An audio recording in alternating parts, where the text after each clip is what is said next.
जपाकुसुमसङ्काशं काश्यपेयं महाद्युतिं तमोरि सर्वपापघ्नं प्रणतोऽस्मि दिवाकरम्।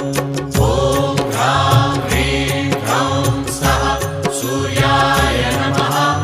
ॐ ह्रां ह्रीं ह्रौं सः सूर्याय नमः।